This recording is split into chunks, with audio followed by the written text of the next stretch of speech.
Recording in progress.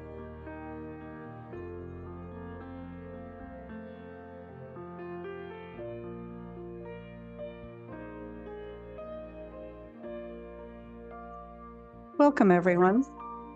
This is a regularly scheduled meeting of the City Council Land Use Committee meeting. I'm Andrea Kelly. I'm the chair. With us in the chamber, we have from Ward 1, Councillor Allison Leary. From Ward 2, Tariq Lucas. Again, I'm from Ward 3. From Councillor Randy Block from Ward 4. Councillor Alan Lobovitz from Ward 6. Andrea Downs from Ward 5, she's online on Zoom. President Mark Laredo from Ward 7, and Stephen Farrell from Ward 8. Oh, I wonder if we want to, Mark, could you shut the door from that beautiful music? Thank you. Well, it might be distracting. We might ascend instead. It sounds lovely, but I think we'll focus on City Council business. Okay, let's get down to business and stop chatting. The first order of business before us is a request for a consistency ruling for 10 to 14 Mechanic Street. The petitioner is seeking a consistency ruling to allow for further increase in lot coverage, which reflects relief already granted in an existing special permit. Somebody from planning want to talk about this? Thank you, Chair. I can speak to this briefly. I didn't prepare a presentation. This is Kat Kemet from Planning. This is a consistency for 3 single-family attached dwellings at 10 to 14 Mechanic Street. The special permit included relief for several items, including for lot coverage, which was approved at 25.6%. The as-built came in with a lot coverage of 26.1%. So it's a modest increase, but it is an increase above what was approved. And that increase is coming from columns that were added near the front entrances of the units. So the petitioner has applied for a consistency ruling from the Commissioner of Inspectional Services, and he is seeking input from the committee as to whether that change is consistent with the improved plans. Thank you, Ms. Kemet. Is there anyone here from this property who would like to speak about this consistency ruling, or anyone else aside from Ms. Kemet's review? If not, this is not going to be a vote. As Ms. Kemet said, we just sort of talk about it and give advice to the Inspectional Services Commissioner. I see Councillor Downs. Oh, Lawrence Lee, sorry, yes. Yes, Madam Chair, on behalf of the petitioner, Lawrence Lee, Rosenberg, Freeman, and Lee, I can give any further background beyond what Ms. Kemet has provided. But as she correctly stated, the addition of the front columns and the front landings basically kicked the lot coverage slightly over. This is something that was done for aesthetic reasons. The property is right at the edge of the Upper Falls Historic District, wherein the direct abutting properties all have columns in their front facades. So we felt that this was a pretty good addition. So I have photographs and I can show if you wish, if that helps. I actually think that would be helpful for us to see the columns, because we did not see them when this was originally approved. So you could share your screen? Will do. Okay, so can you see that? Yes. Wonderful. So this is the assessor's map that shows the location of the subject property. As you can see, this purple line is the edge of the historic district, so we're just right outside of it. This was the special permit plan that was approved, and you can see the front landing port roofs were flat and very modern looking, and it did not have the columns. So what ended up happening was the owner decided to change up the front facade, not knowing that it would unintentionally create an increase in the lot coverage just because it's so nuanced in our ordinances. But it was an improvement to the facade. So photographs of the immediate surrounding houses. This is directly across. This is right within the district. on the other side of Elliott. You can see here columns in front of that house. And these are two houses directly next to our property. So I think the change is very consistent and it looks better. So hopefully you agree. Thank you, Mr. Lee. Let me also welcome Councillor Pam Wright, who has joined us online, and I'd like to acknowledge our city staff who's with us. We have in the chamber Scott Matthews, our clerk, from the planning department, Kat Kemet, Katie Wewell, and Joe Iadonisi, and Jonah Temple from the law department. They're here to keep us on track and give us good professional input when we need it. Okay, let's take this into the committee. Councillor Downs. Hi, this is in my ward and right down the street from me. I don't see a problem with it. I think it does look better with the columns than without them. And had they been part of the original special permit, I probably would have approved it. Thanks. Thank you. Any other comments from councillors? Lucas and then Leary. Thank you, Chair. I agree with Councillor Downs. This is consistent with the original plan. So that is my advice to the commissioner. Thank you, Councillor Lucas. Councillor Leary. I'll keep it very short. I agree as well, and I think it does look attractive. Thank you. Councillor Block. Thank you, Chair. This, the housing on this stretch is invaluable housing for Newton. It is naturally occurring, affordable housing. And I hope the rents aren't going up too much with this improvement, but it is very nice. And I agree with everything that others have said so far tonight. Thank you. And else, I agree also. I think the columns are de minimis in every way, in fact, an improvement. And as Councillor, I think Leary said, I would have voted for this way if it had come to us this way before. Councillor Downs, would you like to, we don't really make a motion, but I think it sounds like we're in agreement here to pass this information on to the Inspectional Services Commissioner. Great. Okay, the next one is item number 32-25. Which is a request to allow a freestanding sign at 7 Hereward Road, which some of us might know as the Weeks House. Is there someone here from NCDF who would like to speak to this? Which is the property manager? Anyone? No? If you're here and you don't, you could raise your actual hand, if not your virtual hand. Ah, there we go. Marina? Yes, sorry, I couldn't unmute myself. Yes, I'm the property manager at the John W. Weeks House. And would you like to speak to the sign request? Yes, we just want to update the sign with a new one and a modern one and better looking one. Do you want?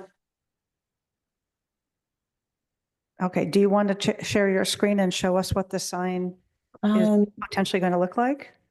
I think David, who's also here, could share his screen and he has that information. David, sure. And I see somebody else too from NCDF.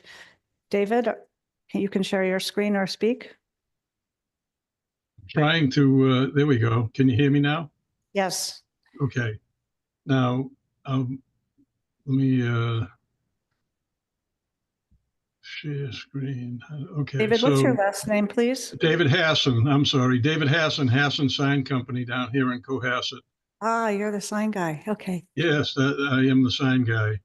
I've done a lot of work in the city of Newton. So this is, I'm not very good with this, but let me see if I can you see that? Not yet. It's starting. Screen sharing. It says double click.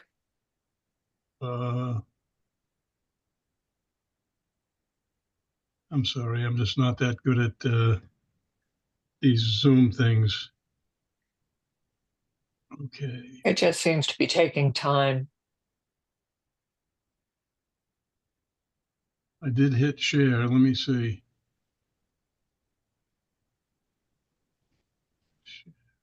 Scott, is there any advice you can give him on how to get this to come up or not? I'm sorry, but. Joe uh, O'Donoghue from planning. Just want to say that there might be a box up to select which screen to share at this point that you have to click on. You are sharing.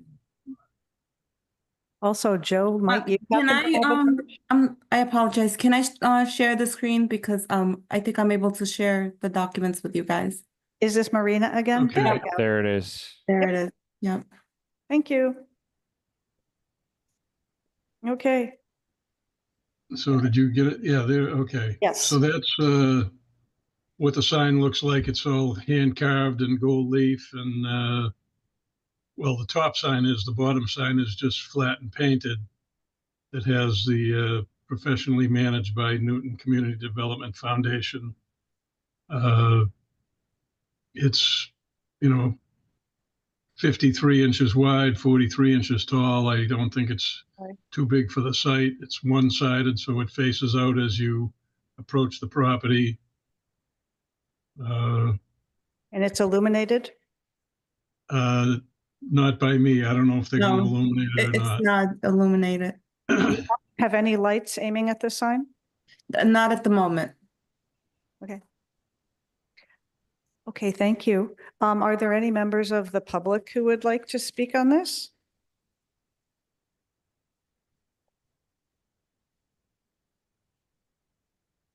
I don't see any. Let's see if there are some comments from the Land Use Committee members. Councillor Leary. It looks like a very attractive sign. Is this replacing a sign or is it a brand new sign? It's replacing a sign. And is the There's an sign, existing sign that it's probably 20 or 25 years old. It's pretty worn out. It's a flat painted plywood sign.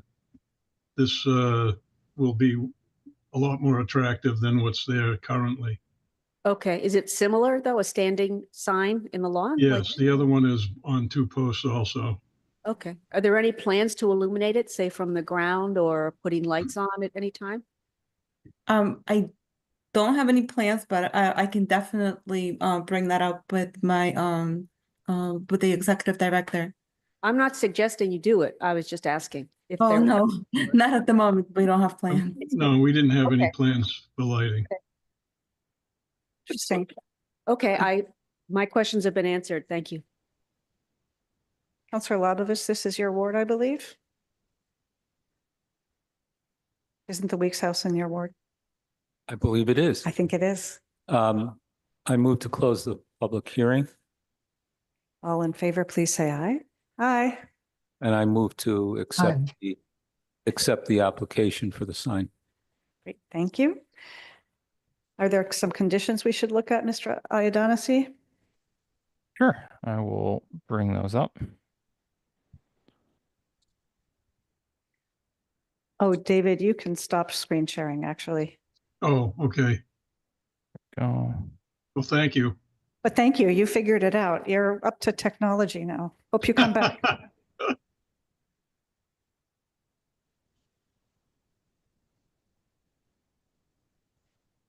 Okay. Would you like to hear the findings first or right to the? Yep, Okay. that's great. The findings are that the site in the multi-residence 3 zone is an appropriate location to allow for a freestanding sign as it is proximate to the entrance of the Weeks House parking area, does not interfere with any lines of sight for entering or exiting traffic, and serves to help identify the site, which is important given the building maintains the appearance of a school. Second, that the freestanding sign does not adversely affect the neighborhood as it will serve an important wayfinding function that will aid visitors in finding the site. Third, that the freestanding sign is no nuisance or serious hazard to vehicles or pedestrians, as the sign is sufficiently removed from the entrance and exit to the parking and circulation area for the site. Fourth, that access to the site over streets is appropriate for the types and numbers of vehicles involved with the freestanding sign, as no changes to parking or circulation are necessary or planned with the installation of the sign.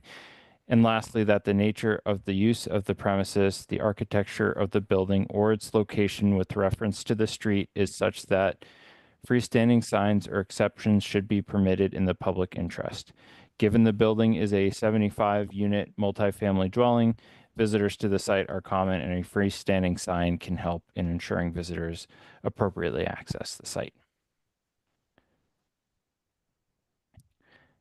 And then for our conditions, we have the standard conditions. One thing that I would like to note is, although we didn't see the plot plan from the petitioners, the sign is going in the same exact location as the existing sign is. So it will be conditioned by nature of having this plot plan in one of the conditions that it stays in the same location.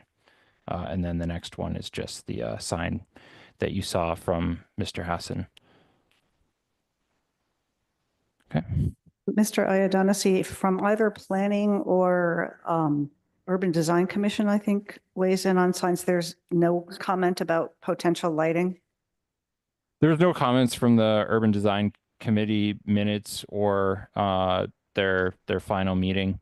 We don't have any sort of, unless Katie or Kat have any other sort of opinions. I don't have any necessary planning opinions as far as to whether the sign is illuminated or not. I assume that with the sign being carved on top, it'll be visible with cars that have their lights on at nighttime, as well as being near some street lights as well.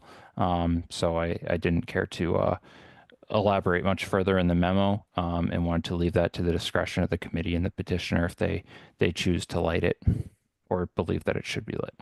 Okay, I'm just trying to think that, I know that it's a rather long process to get a sign approval. You have to go to several different bodies, Historic Commission, the Urban Design Commission, and the City Council. So if there were to be a preclusion or an inclusion so that they would not have to come back to all of these groups, it would be great to be covered here, but it sounds like that it's not, it's open-ended, so they can do whatever they want about lighting. That's your understanding, correct? Yes, Mr. Iadonisi. Okay, I think we can vote on it in committee. Counselor Block, Aye. Counselor Downs, Aye. Counselor Farrow, Aye. Counselor Kelly, Aye. Counselor Leary, Aye. Counselor Lobovitz, Aye. Counselor Lucas, Aye. Counselor Laredo. Aye. Motion passes. Good luck with the sign. It's very handsome. Nice Thank work. you, and I appreciate it. Nice work, David. Thank you. Next item is number 34-25, which is a request to exceed FAR at 16 Pine Ridge Road. Somebody from the petitioner? Yes, right in front of me. Make sure your microphone is on at the base. Not yet. Try again. Oh, there it is. Okay. Good. Speak close to it. Just give us your name and address and. My name is David Rubino. I am representing the owners, Madeline Pennell and Brendan Morrison. I'm with David Rubino Architects.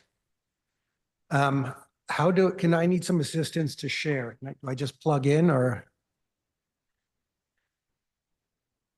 The clerk will allow you. You'll accept a request to share? I'm not on the Zoom. Do I have to be on the Zoom? Yes. Okay. Can I plug in? You don't need to plug. As long as your laptop is charged, you could just get on. Somebody maybe give him the link. Yeah. Or if you have a copy of the agenda, the link is on it, sir.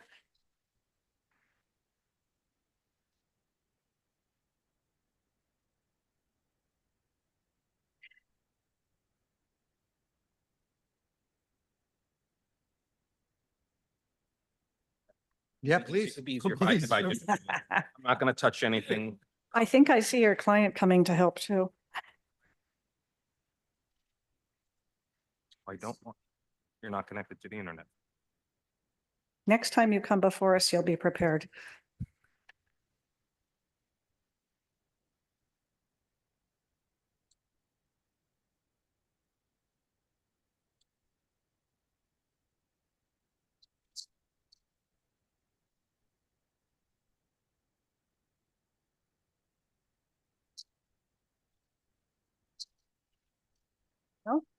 It's going. Oh, okay. It just, doesn't want.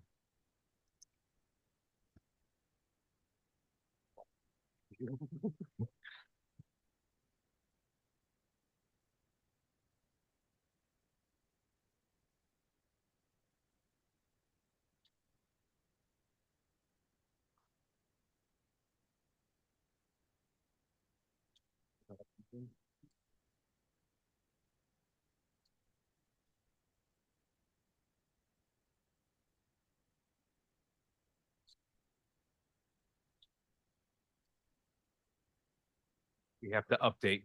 Yeah. It's possible too that the planning department may have the images if you are not able to get to them. Oh, it's going. It's going. We'll be there soon. Mr. Rubino, the directions for this are on the Newton NewGov site. It talks you through how to be prepared for a public hearing.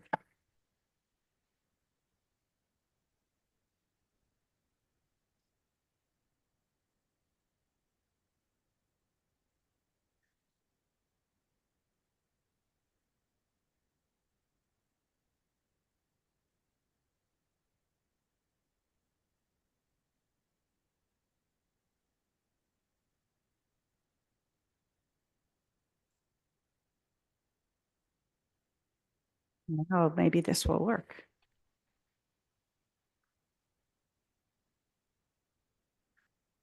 Your moonlighting job. Thank you, Councillor Lucas. Hopefully this is going to work now.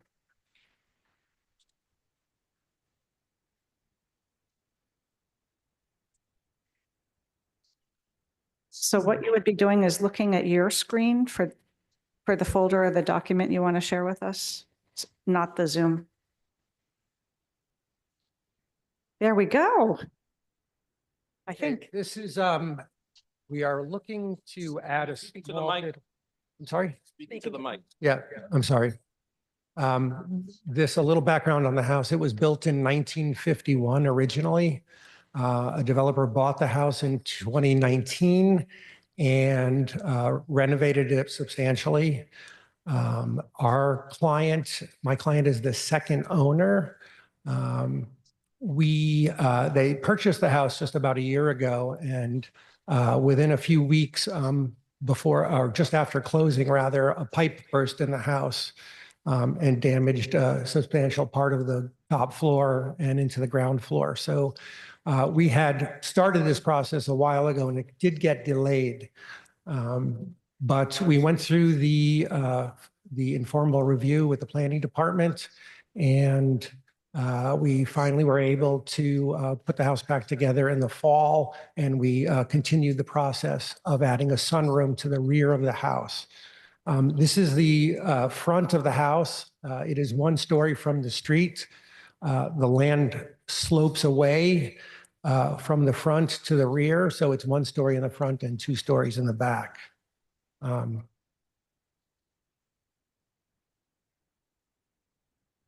This is the driveway entrance. And this is the rear of the yard and the rear of the house. There is an existing deck off of the rear of the house, and that's what we would like to enclose off of the living area. Also, there is no stair down from that deck, and since that is their main living area, we would like to add a stair down as well. Exterior stair? An exterior stair, yes, yes. And this is another closer view of the existing deck that we would like to enclose on the second floor, not on the first floor, just on the second floor.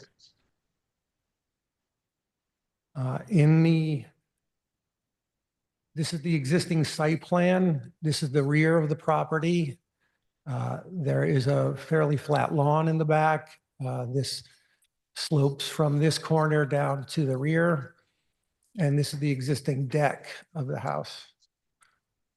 And this is the sunroom that we're proposing and closing, and this is the exterior stair that we'll be adding to the back. I have the existing floor plans. This is the rear of the house. This is the part that extends over the patio, and this is the this is the deck off of the first floor. And then this would be the sunroom that we would be adding to the second floor. These are the existing images. Again, this is the existing rear of the house. This is our proposed staircase, right? So this is the sunroom and the proposed staircase that we're planning on adding. And then this is the volume shown in 3 dimensions of the space that we'd like to add to the back of the house.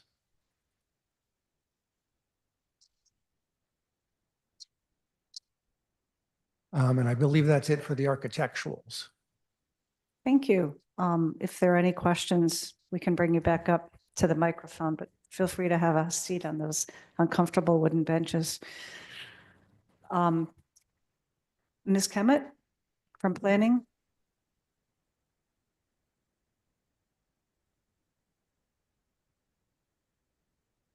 Good evening.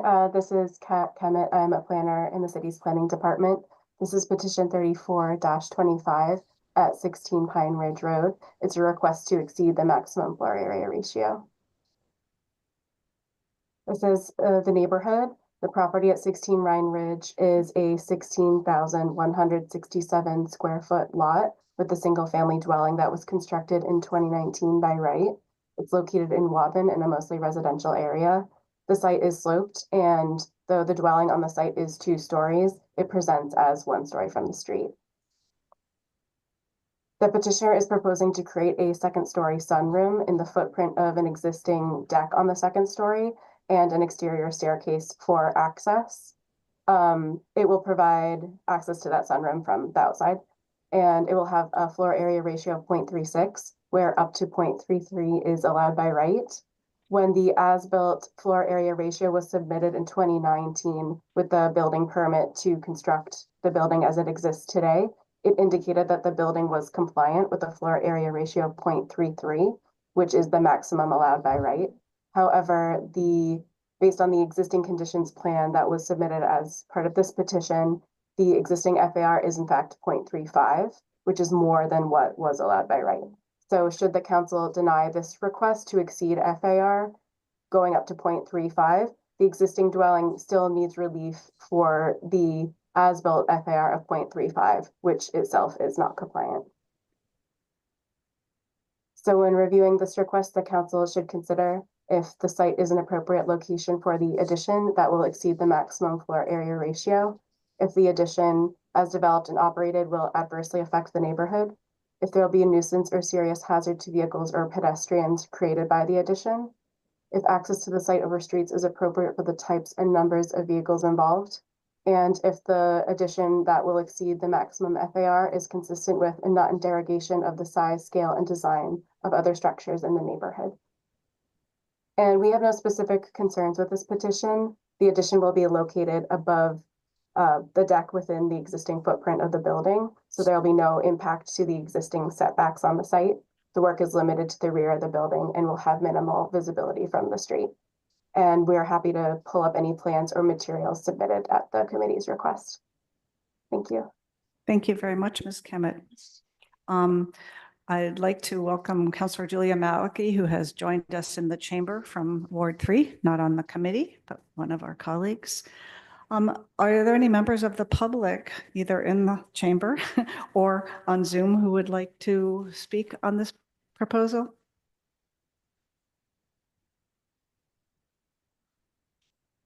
I don't see any.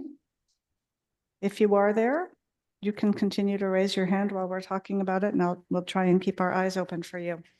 Okay, let's bring it into the committee. Land Use Committee members, any comments or questions on this? Councilor Labovitz. Yes, a few of us visited the site today. We were welcomed by a very friendly and welcoming family. I think this is a wonderful addition to a beautiful home, and I will support the petition. Thank you. Thank you. Councilor Downs. Your hand is not up, but this is in your ward. And I know this site pretty well, and I think it will have absolutely no visibility from the street. I don't see any major objection to it, so I will move to close the public hearing. Do you object to that, Counselor Farrell? Can we move on this motion and then I'll call on you? Okay, all in favor of closing the public hearing, please say aye. Aye. Is anyone opposed? Would like to make a motion also while you have the floor, Counselor Downs? Yeah, I also like to move to approve. Thank you. Before we take that up and hear back from planning, Counselor Farrell. Thank you, Jim. Just I wanted to reiterate what Councilor Lovovitz said. We're very welcomed by all 5 members of the family. Tried to take the 5th one home with me, the dog. I was hoping that was a dog, not a child. But it is a beautiful home and it is a perfect site for what they're asking us to do. And I thank them for being so generous and welcoming 3 scurrilous folks who showed up at their door unannounced. Thank you. Does that mean you knocked on their door when you went to look? Wow.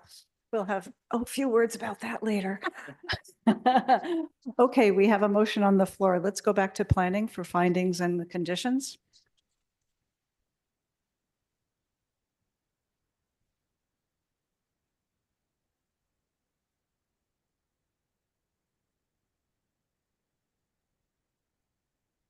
Ms. Kemet? Oh, sorry.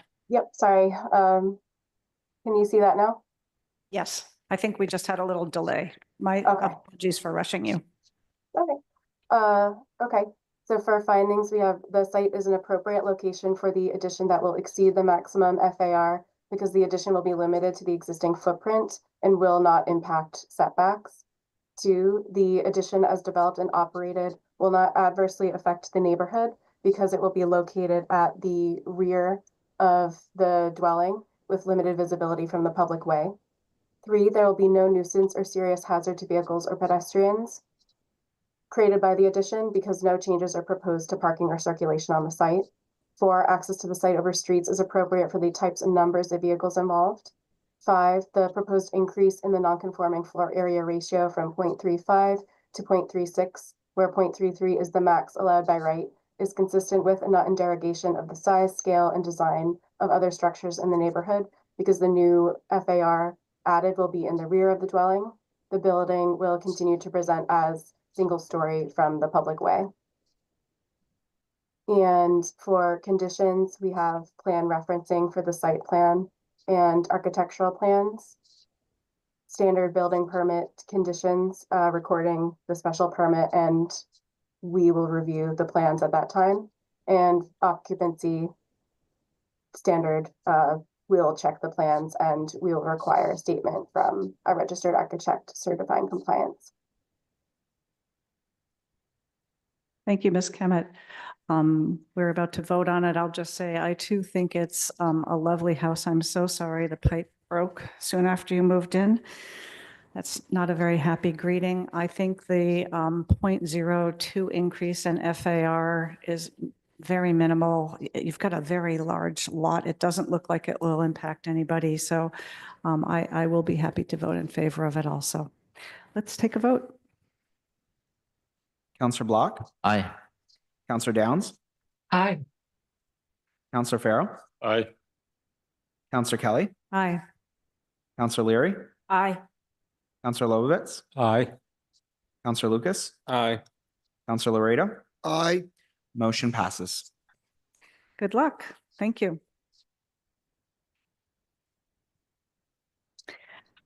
Our next item is number 33-25, which is a request to allow a system of retaining walls exceeding 4 feet in height at 124 Neshoba Road.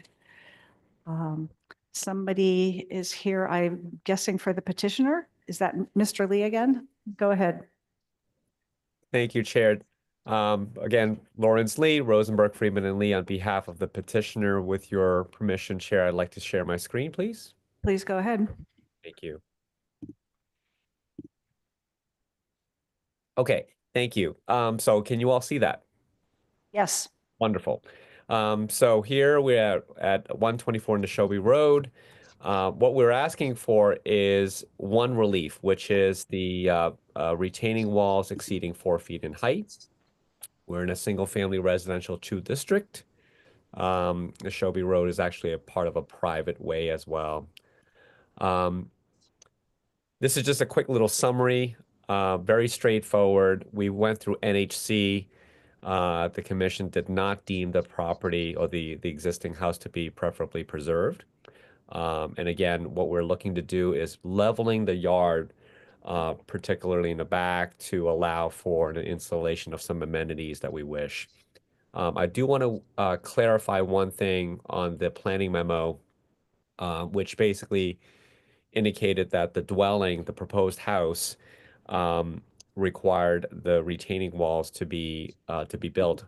That is actually not accurate in the sense that the existing grades and the height of the building that are measured based on the new average grade rules, we still comply with the height regulations. So we do not need the retaining walls for the house, but as it relates to the amenities in the back, we do. So here's a site plan that was filed with the petition. VTP Associates did its the drainage calculations, which I think the engineering report just issued. Very, very minor comments from John Daglian. So we can always go back to these if you have any particular questions. Existing condition site plan, as you can see, the grading starts the higher end on the right-hand side, and then it slopes downward. So what we are looking to do is really level off the backyard so that it is a more usable space. Zoning calculations here, I just want to clarify the average grade here that shows the proposed conditions, proposed height at just under 30 feet. 36 is what is allowed by right, is the maximum height. And in terms of lot coverage and open space, as you can tell on this right-hand side here, we have 72% open space where 50% minimum is required. Lot coverage is well under, so the building itself is really well within scale of the neighborhood. There's a planting plan here. This is all part of the petition and the application as well. We can go into it if you have any questions particularly. Here's a grading plan that shows the layout of the retaining walls. Again, the higher points is on the right side. We're trying to level this backyard here so that we can put in a swimming pool and some amenities. There will be landscaping along the edges. We have been working with our direct abutter to our left, and I believe she had sent an email indicating that we have spoken with her and that she is in support of our plans. Cross sections viewed from the back of the property. So these are the various points A, B, C. So section A, this would be the neighbor that we mentioned just now. These are the retaining walls on the right-hand side on this situation, but it's really on the left if you're viewing it from the front of the street. Various sections of the wall as you go further starting from the back of the property, going further towards the front of the property. Landscape plan. And then some renderings as well. So this is just a view, an elevation as viewed from our neighbor at 70 Varick. And the next picture is also a rendering of what the corridor looks like in terms of landscaping and screening. Again, we've been working with her for quite some time, extensively, and she is satisfied with what we're looking to do. So if there are any questions, I'm here to answer them. Thank you. Thank you, Mr. Lee. Planning. Ms. Kemet, I think that's you again. Hello, Kat Kemet from the Planning Department again. This is petition 33-25 at 124 Neshobe Road. A request to allow a retaining wall and system of walls over 4 feet. This is a 10,075 square foot lot in Waben. It's improved with a single family dwelling. The neighborhood is residential in character. The property is sloped with retaining walls on either side of the driveway, which is a feature several dwellings nearby also have, and it has a slightly irregular shape to it. The petitioners are proposing to demolish the existing dwelling and build a new single family in its place with an in-ground pool and amenities behind the new dwelling. The design of the residence itself is allowed by right. However, there is site work including several retaining walls, which Attorney Lee just went through. Along the left lot line, a system of 2 parallel retaining walls is proposed with a combined height of 7.5 feet, which is in excess of 4 feet. So that system requires relief. And there's an independent wall near the pool that is over 5 feet in height. So that also requires that relief for exceeding 4 feet. When reviewing this request, the council should consider if the site is an appropriate location for the proposed retaining wall and system of walls exceeding 4 feet, if the walls will adversely affect the neighborhood, if the walls will create a nuisance or serious hazard to vehicles or pedestrians, if access to the site over streets is appropriate for the types and numbers of vehicles involved, if the lot presents challenging topography, which limits the use of the property, such that it could not be improved without the implementation of the walls, if the proposed walls will adversely impact adjacent property, the neighborhood, or the public, and if the retaining walls are the minimum structure necessary to allow a subject property to be reasonably utilized. So we have no specific concerns with the walls. Most of the taller walls will be towards the rear behind the house, so they won't be too obtrusive to the street.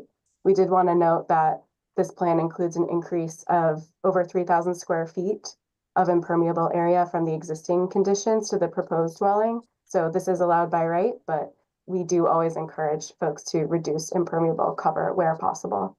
And this has been reviewed by the engineering department. They had a few minor notes, but it's all really housekeeping according to the associate city engineer.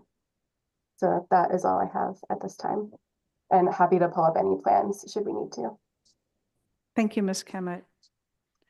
Are there any members of the public who would like to speak on this proposal? As was noted, we did receive a letter from the direct abutter. Are you coming? Would you like to speak to this, or come to the microphone for sure?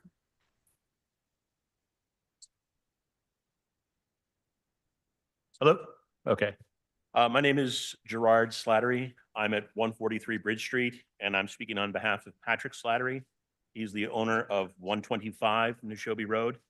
It's the property directly across the street from 124 Neshobe Road, and we have several concerns with regard to this project. The first is just with regard to the design of this property. We're worried about shadow coming onto Neshobe Road itself. Neshobe Road is an unimproved road. It's a dirt road, and there's no sidewalks on there. So we're worried about that, just one from drainage, but also from shadow from the house. Patrick Slattery is also concerned about shadow coming onto his yard and or house from the proposed house at 124 Neshobe Road. And we're worried about in terms of the increase of the impermeable area to 3,575 square feet. I mean, that's massively more than the 400 square feet. We're worried about the drainage. As you already mentioned, this is a sloping area of land. 125 Neshobe Road directly across the street is downhill from 124 Neshobe Road, and then it goes down onto the next street at a steep angle. Also concerned about how the parking is going to work on this property, and we want to make sure that there wouldn't be, or if there's any plans of parking on the street itself. We'd be concerned about emergency vehicles being able to get through, and just also people just being able to pass through the street. We're also worried if the road gets iced up because of this project, that the same problems for the public and for emergency vehicles to get through in this area.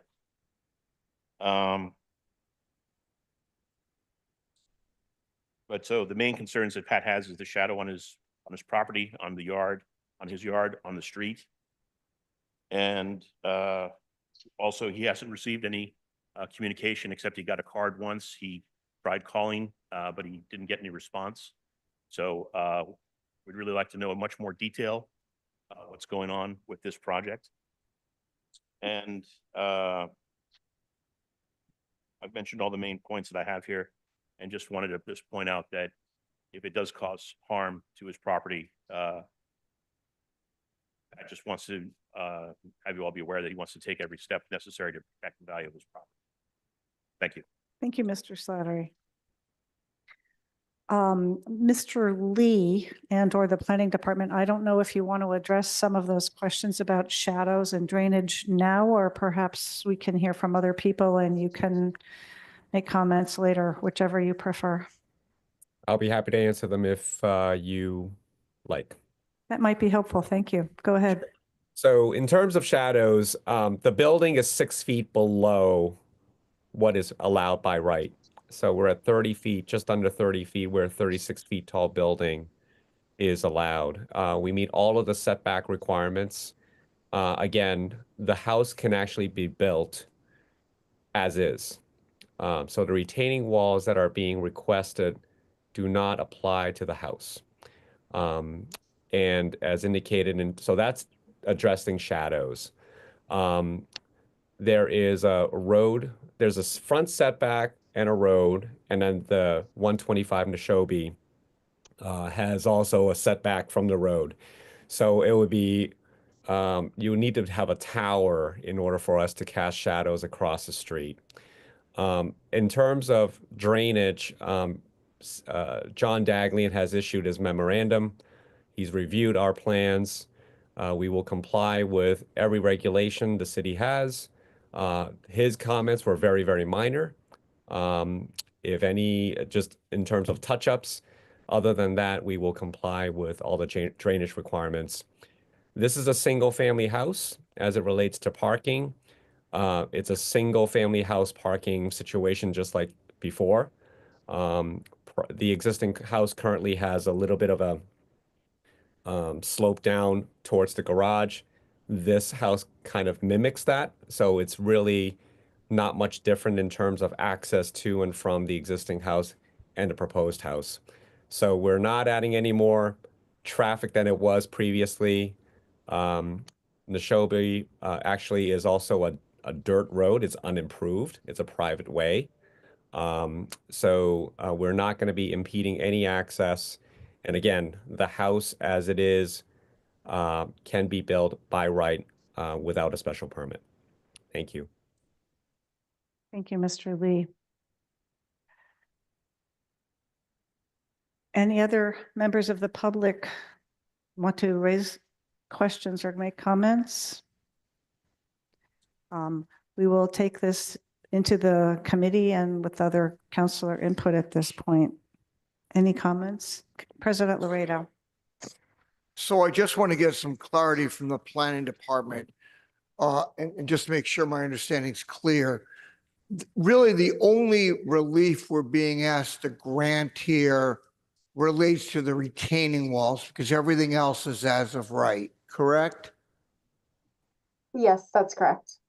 So, I appreciate the concerns about shadows and other issues like that. They're important concerns, but this project could be built as is. And so I think respectfully, we ought to be focusing on what the requested relief is in the special permit request and what changes, if any, that is creating. And Ms. Kemet, they'll have to comply with our stormwater ordinance, correct?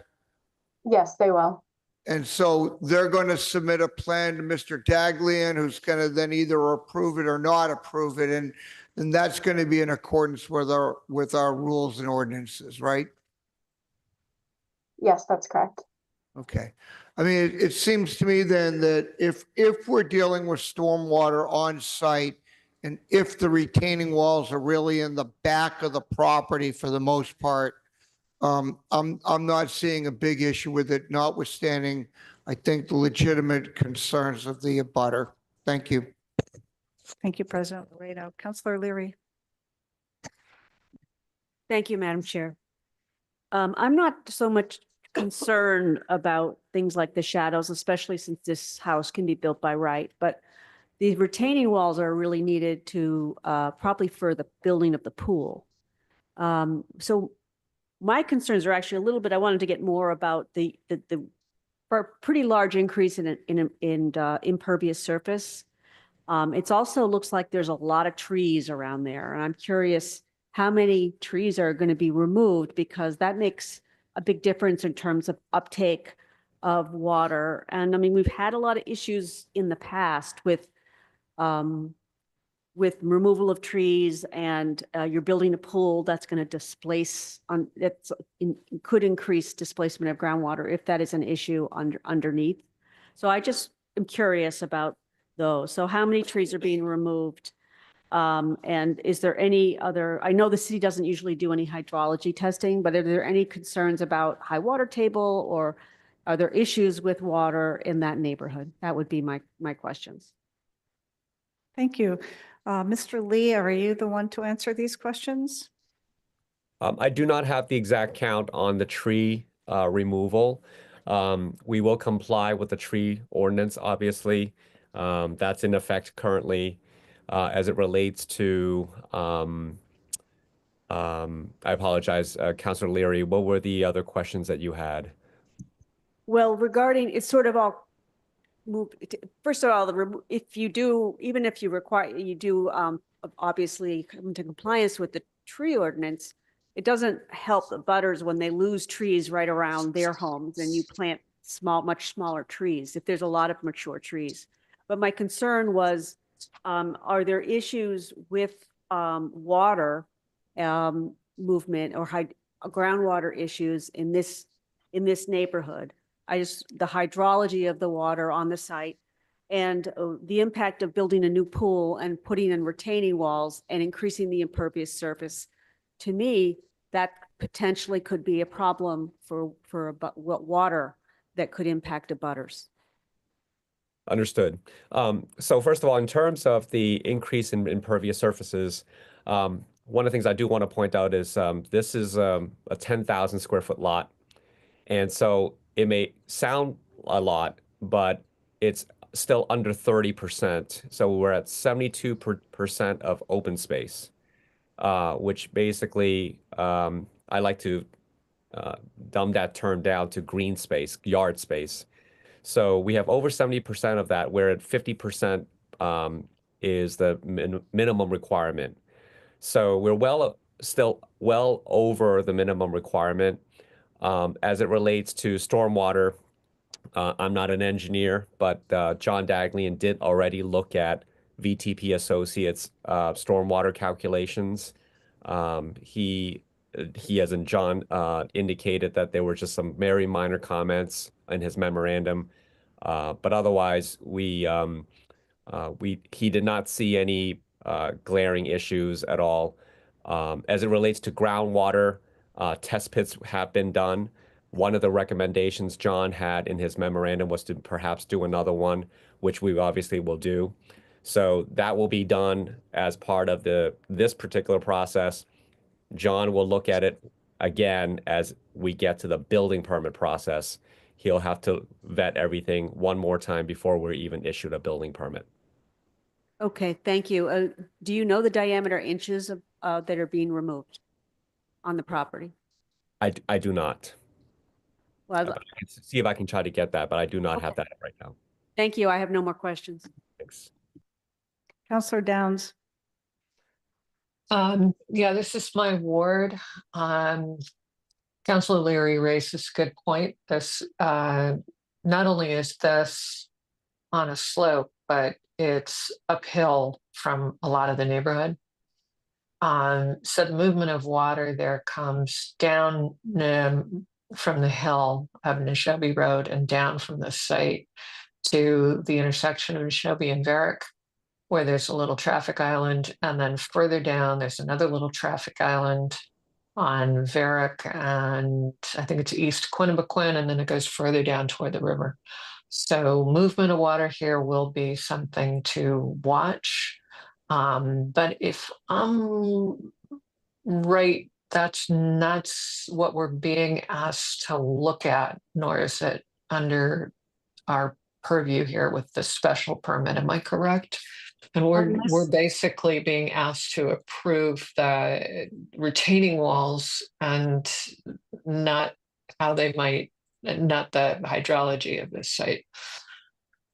If the retaining walls affect or relate to a drainage situation, either improving it or making it worse, I would say that it's within the realm of what we should be considering. They're building the retaining walls in order to elevate the backyard, to level it off and to install a pool. If that creates or worsens, I think, a stormwater runoff situation downhill, downstream, across the street at Mr. Slattery's relative's house, I think that is something that we can consider. Yeah, I don't think it would affect Mr. Slattery. I think it might affect our infrastructure downhill and perhaps a house further away. And that's something I would, it would be good then if it's something we can look at, if we did look at it before we move ahead with this. Thank you. I will come back to you for some motions. Mr. Lee, I see your hand up, but we have a hand of a counselor, so I'm going to hear from him first and we'll come back to you and give you the chance. Counselor Farrell? Thank you, Chair. I agree with your comments about the walls, and we have encountered many situations, several situations, I mean, not overblow it, of walls creating unnecessary water problems in other areas of the city. In situations like this, where there is real concern about the way the water flows. But Mr. Lee, you've mentioned several times about how much open space there is. And given the water issue also, a lot of that open space to me is covered. I'd like to understand what the material is that is covering a lot of that open space, which is the light gray on the area around the pool and so forth. Is that any of that pervious material and it surrounds the house? And well, that's all open space and that's wonderful, but is that material that's going to enhance the drainage situation or in fact increase the issues? Do you have more? Thank you. Is that it for questions for you? I was Well, thinking. I have one extra question. Just curious. There are two fence gates on the right side of the property, which seem to open up on the other neighbor's property. And I'm just curious about since we haven't heard whether that neighbor is supportive or not of this project, whether that neighbor is concerned about you having some gates that open up onto their property. Thank you. Thank you, Councilor Farrell. Mr. Lee, would you like to address some of these questions now? Just unmute. Sure. I just want to make sure I'm addressing the right thing. If I can, may I share my screen, Chair? Sure. What is it you want to show us? I just want to make sure I'm understanding what Councilor Farrell is referring to in Sure, terms. thank you. Go ahead. Okay, thank you. So this is the landscape plan. Councilor Farrell, are you referring to this side of the property? All of that, which is that color, which surrounds the pool, goes back behind the pool, comes Right. into the house. All This of is right. This is the walkway that leads to, and there's a few steps that leads up to the backyard area where the pool deck is. This is also part of our property. All of this is part of our property, and and this part is our property. So cumulatively, based off of and I'm going to jump to I'm going to stop share, and I'm going to jump to the zoning table, as well as I want to address Councilor Leary's question in terms of the open space. I'm sorry. Can you see that? Okay, great. So this is on where my cursor is. This is the proposed conditions. and this is where all the setbacks are applicable. Here we have the lot coverage number and open space number. So open space, as I say, I like to refer to as yard space, recreational space. That's the 72.6% where 50% is required minimum. And the other notable number here as well is lot coverage, which is the building coverage. So 30% of the lot can be covered by a building with a roof. And here we are at 20%, just slightly over 20%. So in terms of scale, I think that is very helpful to gauge what we're looking to do. And then finally, I do want to address Councilor Leary's question as it relates to the trees in the back. And I want to share my screen one more time. This is an existing condition site plan. As you can see, there's some notations of existing trees. Here we have a 20-inch tree here, 9-inch. These are on neighbors' properties. And these were not going to be affected in the back because we're not making any improvements. But the pool deck and area here will be in this particular location. So you don't see any trees here as well. So it's very few. Hopefully that's helpful. Mr. Lee, I think the two things you didn't quite hit on that Councillor Farrell asked are, what are the materials around the pool of the gray, white, and green areas? And what are those gates leading to the abutting neighbor's property? I am going to ask if Jake Garfinkel is on the call. Perhaps he can add some context to that. Jake, if you would be able to answer those questions.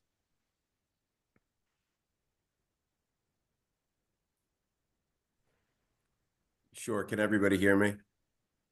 Yes, just let us know who you are. Good evening. Jake Garfinkel, Encore Properties.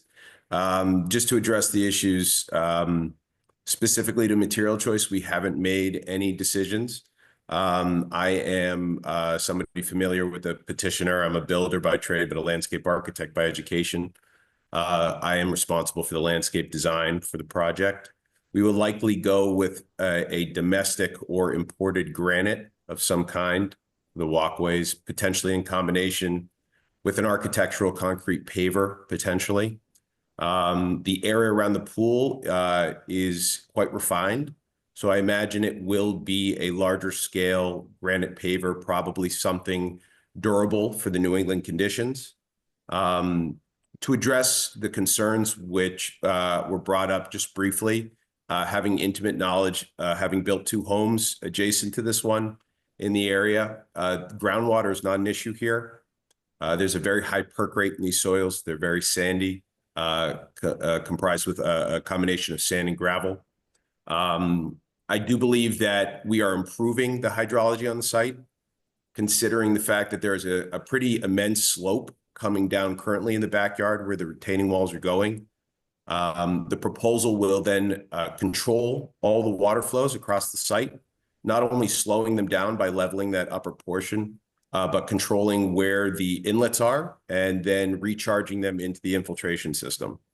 So hopefully that's helpful as a description of how I think it will be an improvement. We won't be pushing any water onto the public systems, so there shouldn't be a greater demand created by this. So while you do see, as you've qualified, the gray area being impervious, I don't believe it will have any negative impacts in terms of the stormwater control on site. And the gates leading to the abutting property? Lawrence, do you want to answer that question or would you like me to? Toss the ball back and forth. Nobody wants to answer the gate question. Either way, it's fine. Just very quickly, the homeowner is the same family owns the abutting property, so that's where they want to get access to between the 2 properties. So yes, permission has been granted. Councillor Farrell. Just for the clarification. So am I to understand that the material around the pool is not pervious material? It is impervious, correct? And so it will be, given the size of that space, is it flooding back into the pool or where is it flooding to? No, the standard detail for controlling stormwater around pools, between the pool and the house, you find a low spot. It's usually a micrograde. It's maybe an inch of pitch, maybe two at most, away from the coping of the pool and away from the house to a control point. That's usually a trench drain or a catch basin of some kind. In this case, we have a system of both linear trench drains as well as catch basins to make sure we control all the flows of water away from the pool as well as away from the house. Thank you. All set, Counselor Farrell? Thank you. That's Okay. fair. Thank you. Wanted to be sure. Counselor Maliki? Oh, okay. Thank you. We'll keep it in committee. I didn't see another hand up. Counselor Lucas? Leary and then Maliki. Thank you, Chair and Councilor Maliki. Mr. Lee, you were saying earlier that when you were describing the open space at 72%, you were saying that you like to say that's green space. About how much of that 72% is actual green space? Because I think you have a lot of impervious surface and in the backyard. So it's just how much of that is actually green space, the 72%? I do not have that number. That would be a Joe Porter question, and he's not here tonight, unfortunately. Okay. All right. Well, I understand why we are here. We're here for the retaining wall, not the permeable or impervious surface, but I just, with respect, sir, when you make the statements that you just assume it's, green space, it's not always the case. Open space is not always green space. Perhaps we need a green space requirement, but that's not a conversation for tonight. Can you bring up the site plan again, please? I just want to make sure I'm looking at the retaining walls in the right spot. Let me just Yeah, it Sorry. seemed to me that the retaining walls were very much along the left side, not the back, as Counselor Laredo. Most of it seems to be to the left of the pool and the new house structure rather than to the rear of the site, just to clarify that. Go ahead, Counselor Lucas. Oh, yeah. Can you just show me where the retaining walls are?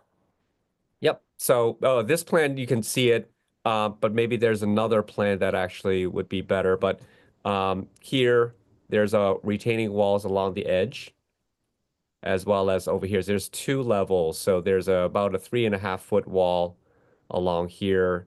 And then furthermore, there is going to be another 3.5, 4 feet on this side as well, too. There are a couple of retaining walls that are in the front driveway as it slopes downwards. And then in terms of leveling up the yard and the walkway, there are some retaining walls along this side. In all of those retaining walls, in those essentially 3 different locations, those all require a special permit? Well, the ordinance reads now it's a system of walls. So even if you have to add them all cumulatively now. So, it's really the number cumulatively that you're really seeking relief. That's how I'm seeing this. The ones along the left side facing that abutter between the two walls is something like 7 feet, 6 inches, as I recall. I don't have it in front of me. Yeah, and I think those retaining walls are fine. I am concerned about the lack of green space. Looking at this picture here, it doesn't look like it's at 72%. It looks like a lot less than that. But that is not before us tonight. What is before us tonight is the retaining walls. The retaining walls are fine. But I do share, I think, everyone's concerns here about flooding and water running off from the site onto the, I guess, private roadway and public roadways. But the retaining walls are fine. Thank you. Thank you, Counselor Lucas. Counselor Leary, just because you've spoken before, could I go to Counselor Maliki? Thank you. Okay, thank you. I do appreciate Councillor Leary's questions earlier. Mr. Lee, I think you know that I'm going to ask about trees and retaining walls probably. I just wanted to maybe pull that diagram back up again that we just were looking at that had the walls and the trees marks.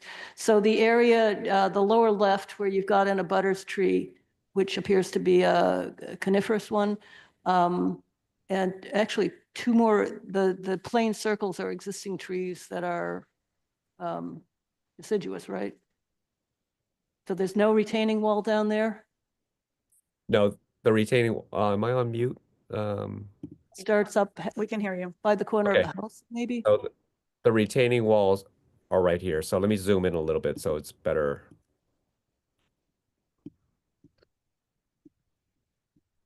So the wall is right over here for the driveway and leading to the garage. That's the closest wall to that location. Okay, so just a general comment on special permits. I think it would be helpful to at least know that you've started the process of getting a tree permit and gotten feedback from Mark Welch on whether what you intend to do for the special permit is going to be complying with the requirements of the tree ordinance. And just for example, where it looks like there's going to be a new deciduous tree planted in the lower left there, that's pretty close to the left-hand neighbor's trees. So I hope the fellow who just talked, I don't know if he's an arborist, but that you will have an arborist making sure that no damage is done to the neighbor's trees. And I guess on the other side, is there a retaining wall along that property line or not? Are you referring to this line, Councilor? Yeah, Mallett? that side, yeah. No retaining walls on this side. The wall actually ends where my cursor is over Okay, here. and up by the pool, there's no wall on the left-hand side up there, just a fence or something? Says on between this lot line, there is no retaining wall on this Retaining wall, side. okay. And just a general comment, you mentioned you sort of equated open space to green space, but even green space isn't really green if it is artificial lawn, which is what that sort of trapezoid down at the lower right, it's marked artificial lawn. And that's I just find that a really strange choice for such a nice property. Your clients might want to think about that. Maybe go to the Dr. Phil Landrigan talk on Thursday that Green Newton's sponsoring about plastic and human health. You're going to have a little heat island there. It won't be very pleasant in summer and not necessarily good for the trees around it either. No, those are great points, Councilor Maliki. Okay, thank We you. will be speaking with an arborist. That's part of the standard operating procedures now in order to pull a tree removal permit. So we have to get the arborist to get in there to assess all the trees. Right, great. But rethink the artificial plastic lawn. Will do. Thank you, Councillor Maliki. Councillor Leary. Thank you, Madam Chair. Councillor Maliki had addressed most of my questions, but I would like to still get more information about how many caliper inches are being removed and versus the new plantings and being replaced. And I didn't realize that was artificial turf on that lawn. Is artificial turf considered, is that part of what you're considering open space? And it's generally not particularly pervious, is that correct? Less But pervious than grass. it's but less more pervious than granite. Yeah, okay. It'd be lovely to, looks like a great spot for a pollinator garden, to be honest. Or a different, that is a concern. I know that that's not before us right now, and that we're talking about retaining walls, but it is a big heat island issue, and I think takes away from the beautiful project that you're doing here. And I appreciate Mr. Garfinkel's comments about the water and the how it's flowing underneath the property. That was very helpful. Thank you. Thank you, Councillor Leary. Yeah, I think the client is lucky to have a builder who's also trained in landscape architecture, plants, I assume, and planting design. I understand that we are focusing on the walls but the walls are kind of part of a whole design and system that's being put before. So I just have a couple of questions trying to understand the whole thing altogether. How many square feet is the house and how many bedrooms? Even, I understand that this is by right. I'm just trying to look at the scale of things. And is the left portion of it just garage, or is that also home, livable space? This is actually a home, not a glorified pool cabana? Just clarification on all that. Thank you. Sure thing. So what I can do is let me just share my screen one more time. And so can you all see this? Yes. So this may be helpful. This was also provided as part of the package. So there's the garage space you were referring to. That and says then garage and what? I couldn't read the word to the right. storage. Storage. Okay, so that whole left piece is garage and storage. Yep, that is correct.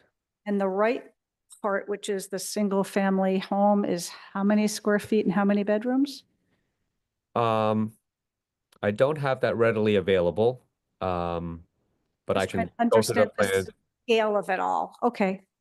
So in terms of, we can go through the floor plans in terms of the bedrooms. Here's a first floor, and then there are 2 bedrooms here on this upper level. And that's the roof plan. So it's a very modest sized house. Thank you. The landscape plan, you mentioned that you had been coordinating with the abutter to the left over coming to terms with ways that were protecting both properties, both visually and for sound. But I don't see any change to the landscape plan or planting plan as a result of those discussions over the weekend, when I was to understand that there was going to be more planting included to accommodate some of those requests, but those are not reflected on a plan yet. No, so Jake, did you want to add to it, or?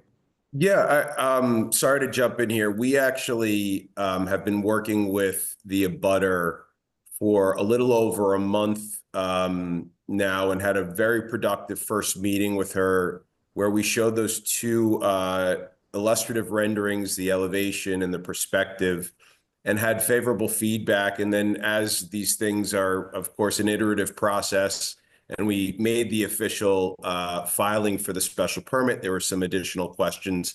We met yesterday, actually, and had some email exchanges, which were further productive in finding a mutually beneficial outcome. I think we really just want to be good neighbors. The material choice of the retaining walls being a natural stone of architectural quality, not that kind of lick and stick, very ugly quality that you might see being done in Newton, unfortunately. This is of a really high caliber, and we talked to the abutter about that, both at the first meeting and yesterday. But what we landed on was ultimately the neighbor would be favorable to us doing some planting on her side of the property line, and not just in the raised planting bed that gets created between the 2 retaining walls.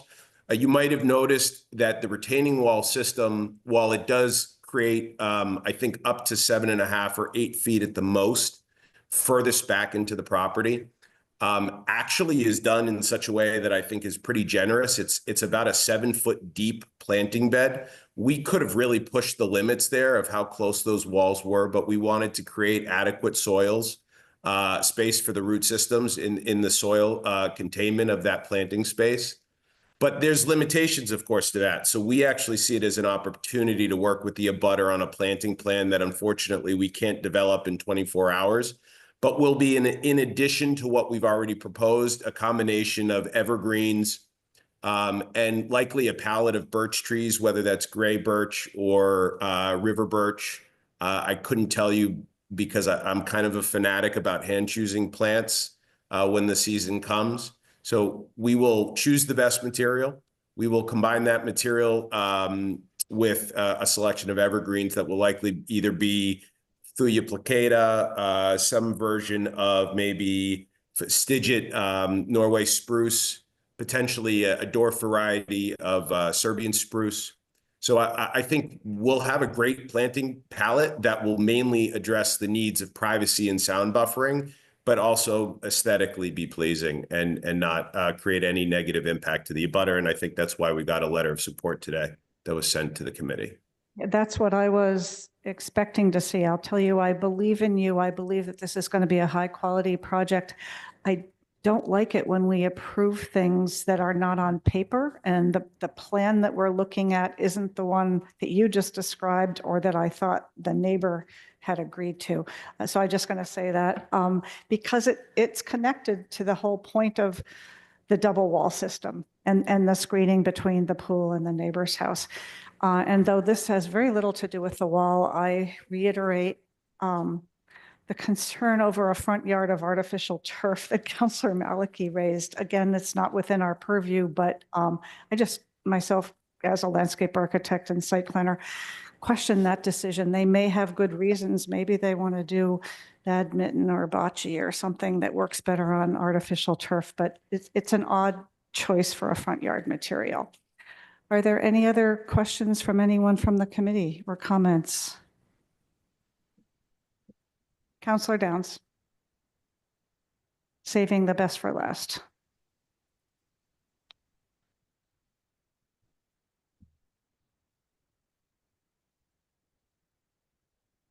Is she unmuted, Scott? Thank you. I couldn't get unmuted. Thank you, Scott. So our chair, are we ready at this point for a motion to close the public hearing, or you want to leave it open? I leave that up to what motion you'd like to make. I think we're up for a motion for close the public hearing and a motion on the project. Okay, I will do a motion to close public hearing and a motion to approve. Thank you. All in favor of closing the public hearing, please say aye. Aye. Aye. Is anyone opposed? No. Now we'll entertain Councillor Downs' motion to approve the project. Let's go back and hear from Kat about the findings and conditions.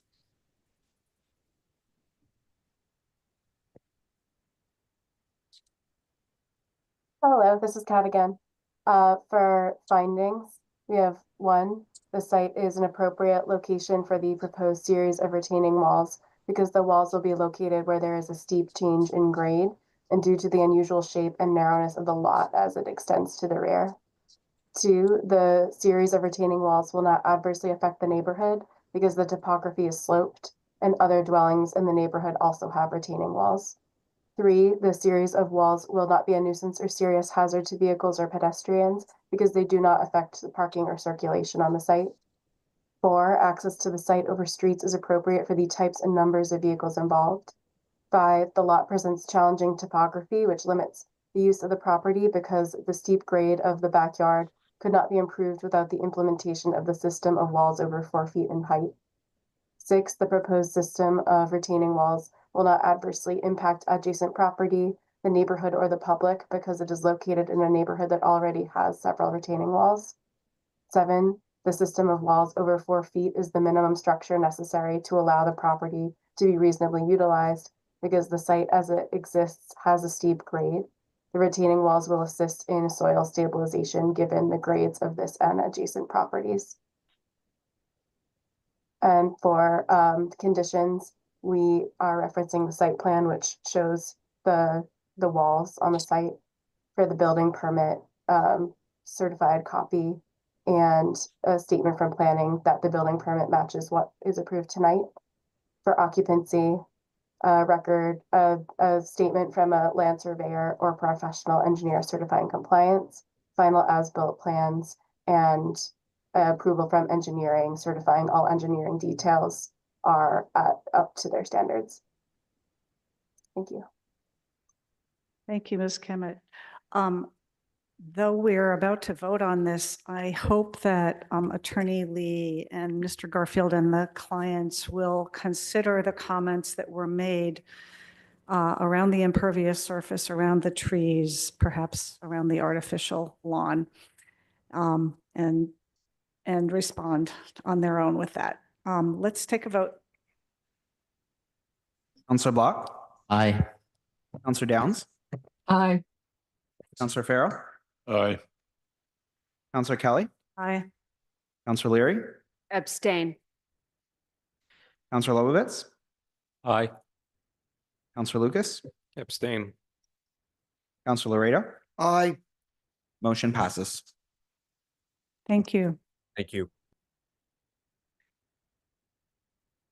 Okay, our final item tonight is number 483-24, which is a request for a special permit to allow 4 attached single-family dwellings in 2 buildings and associated parking waivers at 49 Dalby Street. And as we'll see, the details of that from when this was first filed are a little bit different now. Is there a petitioner to speak for this? For instance, John DePasquale or somebody? Sorry? Oh, Nico. Oh, hi, Nico. Go ahead. Hi, how are you? Welcome.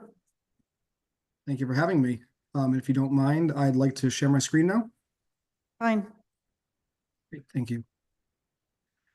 So, as I'm sure everyone in the room is aware, the original design and presentation for this project was 4 units in 2 separate buildings. And after going to a few neighborhood meetings and before the council previously, there was a lot of feedback, fairly mixed, some positive, some not so positive, and then other sort of general concerns about just size and scale of the project.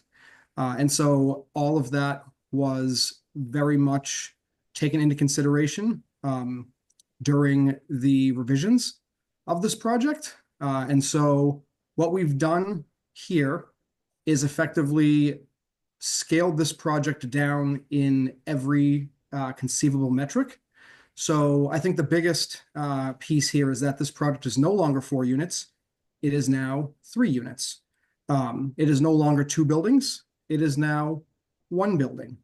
And as far as all of the other parameters as it pertains to either a special permit or a by right project, I can happily say that it meets every single requirement of a by right project with the exception of unit count, and it meets a vast majority of the special permit requirements, and the only ones that I would be asking for relief are sort of by default, because when you enter the special permit, the parameters sort of change ever so slightly. And so the first piece I would like to show you is the actual elevation of the building, which is on my screen here. And so one thing that I wanted to point out is that all of the design cues are exactly the same. We did not change any of the architectural design, the material, or anything of that nature when sort of consolidating the 4 units into 3. And also, given the current positioning of the roof peaks and these gable ends, the intention was really to make this look like it's actually 2 units. So the intention was to make it look like it would be a by right project. So what you're looking at here is the front elevation. There's a front door all the way to the left. Part of the reason for the 2 garages here, we'll get into a little later.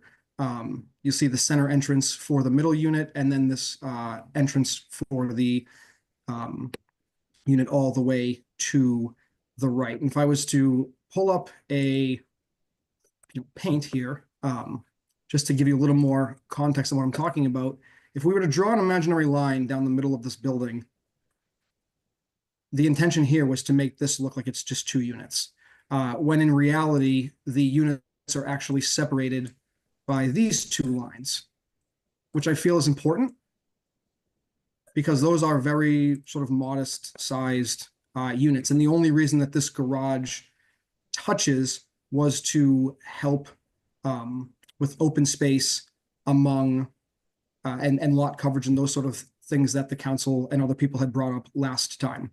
So now what you are effectively looking at, again, from a scale perspective, is a by right project. And again, I'll get into all those details in a minute. But I did want to also show you the artistic rendering of this to again demonstrate that none of the materials have changed.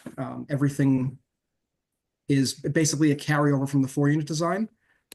Also, a vast majority of the landscaping here is on the landscaping plan that was submitted. All of the deciduous trees, all the colorful plantings, anything that would be considered a tree or a taller bush is there. The only stuff that isn't on the landscaping plan are the shrubs that I would say are less than 2 feet tall. This view is also one from across the street. So this is exactly what you would expect to be looking at from, from the other side of Dalby Street. And if I go to a couple more of these images here, where did they go? So if we change the view, from the right-hand side, you can see the scale as it sits within the neighborhood. So you have a 2-family here that's actually a little bit taller, it looks like, than what our building is, and then our neighbor to the left. And if I was to change that view to the other side, you can just see it from the other angle at the street view. And so I'd also like to talk a little bit about the site plan here. So this dotted line that goes around the perimeter of the property is the by right setback envelope. And as you can see, this building fits within the by right setback. One of the original pieces of relief requested on the special permit side was the relief for to encroach on the setbacks on all 4 sides. And so not only does this meet the by right, but on the rear, the right-hand side, which is this side that abuts our neighbor over here, and the front setback, this meets the special permit requirements for all of those. And then on the left-hand side, we were able to pull this property, the building 5 feet further away, basically being double of what the by right requirement is. And so there was a lot of comments made by both the council and the neighbors. And so I know a couple of the neighbors have expressed, the desire for, again, what is a by right project, 2 larger units, which I think personally would overwhelm the neighborhood. In this scenario here, taking into consideration what the neighbors had said, one of the considerations when moving the building 25 feet off of the right-hand setback was to allow for more space between us and our neighbors on this side. Another consideration was the neighbors had expressed that they didn't want to be looking directly into someone else's living space, which is also the reason we put this 1-car garage facing this property line. So now the only first floor windows are going to be behind the garage, which just looks into, what would be the kitchen there. So we've pulled this about 15 feet further away from this neighbor. In the rear, the requirement for the special permit is 25 feet. By right, it's 15. This is a little over 31.5 feet from the furthest corner. And so when speaking to the neighbors that abut us in the rear, they were very pleased. Even though they liked the original project, they were very pleased to hear that we're increasing the space between them by about 16 feet.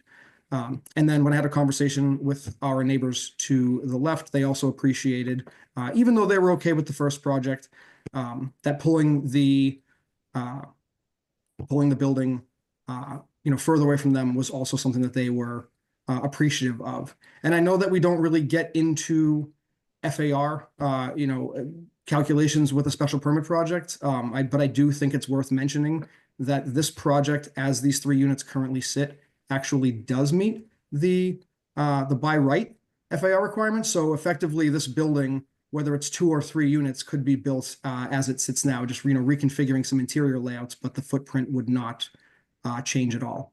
I know that. Did someone want to say something? No, I'm just trying to hear somebody in the chamber. Please go ahead. I don't mean to interrupt you. Nope, no worries. Thank you.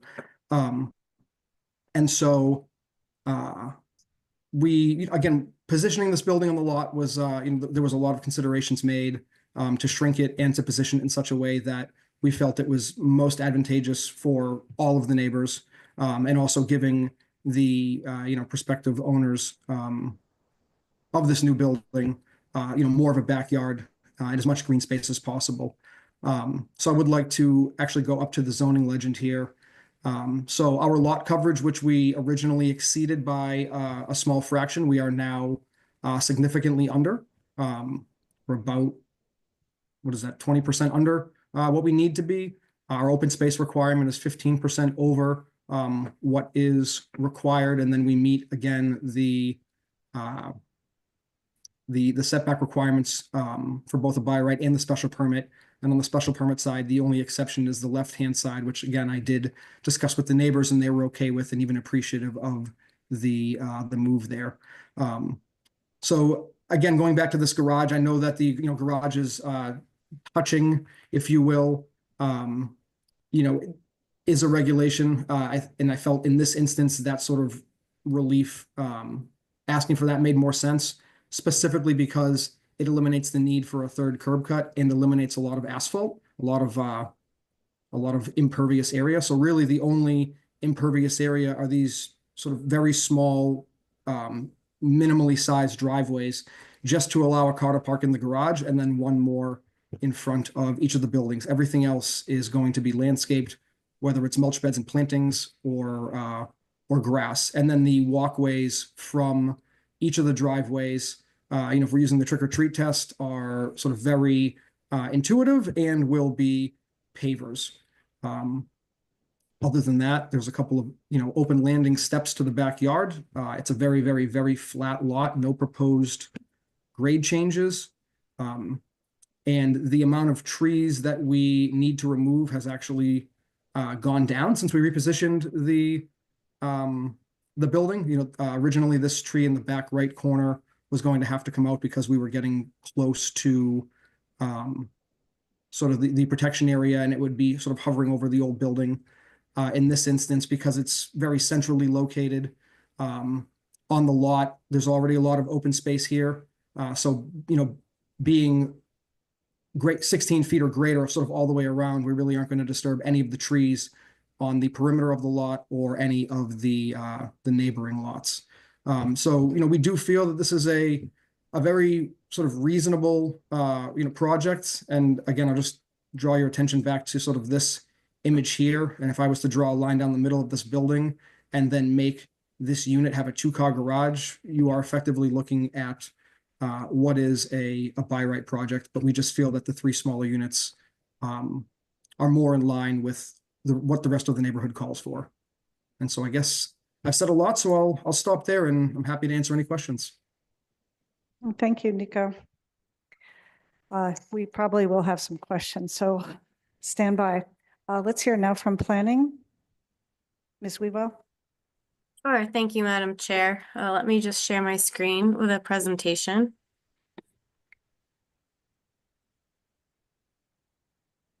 So we have petition for 83-24 for 49 Dalby Street. This was continued from a prior land use meeting in December.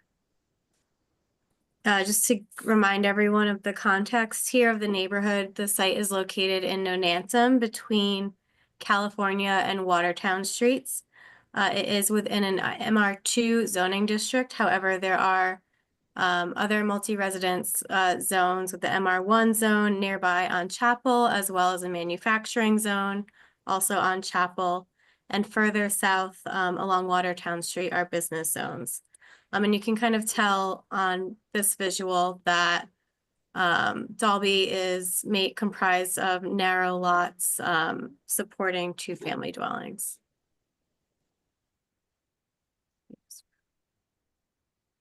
Oops, sorry.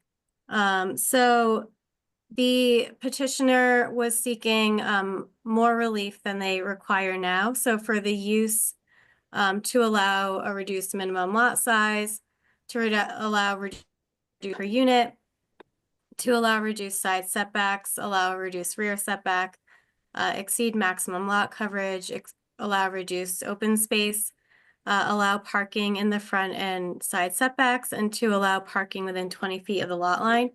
You can see the relief that's been crossed out, they no longer need, so they've eliminated the relief for the lot area per unit, reduced rear setback, lot coverage, and open space. So this is the resulting relief for the project as designed. When reviewing the request, the council should consider whether the site is an appropriate location for the proposed project as designed, whether it will not adversely affect the neighborhood, whether it will not create a nuisance or serious hazard to vehicles or pedestrians, whether access to the site is appropriate for the types and numbers of vehicles involved, whether literal compliance with the parking regulations is impracticable due to the nature of the use, location, size, width, depth, shape, or grade of the lot. Just going to the planning analysis. So we believe that the revised 3-unit project results in a project that is more compliant with the zoning standards prescribed for single-family attached dwellings in the MR2 zone. It is one of the larger lots in the neighborhood, and lots with approximately half the size of this lot support 2 units, while this project proposes 3. And I think some of the zoning relief can be attributed to the existing condition of the undersized lot at 13,585 square feet, where 15,000 is required for this building type. So things like the reduced side setback, as well as parking within 20 feet of the lot line, as well as within the front and side setbacks. So those are pretty prescriptive, the 20 feet, as well as the setbacks of 25 feet. As far as the city review, so the UDC did review this initially. However, the threshold for a UDC review is around 5-unit projects. However, applicants will voluntarily go to the UDC for projects fewer than 5 units. So while this project is scaled back, UDC review may not be necessary at this time. The associate city engineer reviewed the previously proposed project for compliance with the stormwater ordinance. As it was a reduced in scale, it did not need to undergo a revised review. If this project is approved, it will be reviewed by engineering at the building permit phase. And lastly, there was some discussion around a nearby contaminated site on Bridge Street. So between last meeting and this meeting, planning, law, and engineering staff have discussed Mass DEP recommendations, and we've incorporated those exact recommendations into a draft decision for the council to consider. These conditions would come into effect prior to demolition should this project be approved. Thank you. That concludes the planning presentation. I can answer any questions or bring up plans. Thank you, Ms. Wewell. Before we go to the public, while I have you here, maybe I missed it while I was multitasking briefly. The issue about having the 2 garages touching, having a shared wall, what did planning and zoning look at that?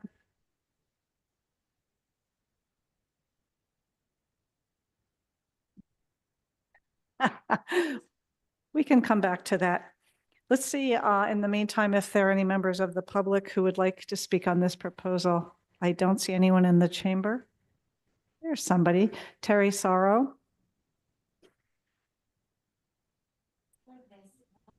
I'm not speaking for myself. It's Terry Sorrow from 44 Cook Street. But I'm speaking for Wendy Kyra, who lives across the street. And the decedent is up the street. One is in the hospital and the other one is going through chemo. They are asking if you, I guess they sent emails in, and hope that you consider their emails, as far as the parking. The setback and the renderings there, it didn't look like it was like set really back. I don't know. And then in planning just said something about the lot has to be 15,000 square feet, but it's asking for 13,800 or something. Okay, it doesn't really matter. But those 2 people are opposed to the 3 and just ask if consideration to the emails that they sent to you. Thank you. Thank you, Ms. Harrow. Can I just see if anyone else on the committee feels like they got those emails? Several of us are shaking our heads that we did not. Does that sound familiar to anyone? Or Terry, Ms. Sorrow, if you have a chance, given their health, have them check again. Our clerk is confirming we have not received emails from your friends. Okay. I know Wendy's in the hospital. She said that she had sent emails before. I'll send an email back to them. Oh, before the last round? I you mean? guess, but I okay. I guess there was an email that was sent out by a bunch of others, and they said that, and so Wendy replied back. She said that she had sent emails and that she was in the hospital, and she said nothing has changed. Okay, well, the proposal has changed, but thank you for bringing it. Correct, yes, she knows that, right. Okay, thank you. Thank you. Let's see, I see another hand up. Thought I did. Steve Farlito, sorry, my eyes are not good from here. Hi, can you hear me now? Yes, Mr. Farlito. Yes, thank you. I'm from 4345 Dalby Street, and just What's your a name little. again? I'm sorry? Paul, is that your name? Yes, Paul Farlito. Yep.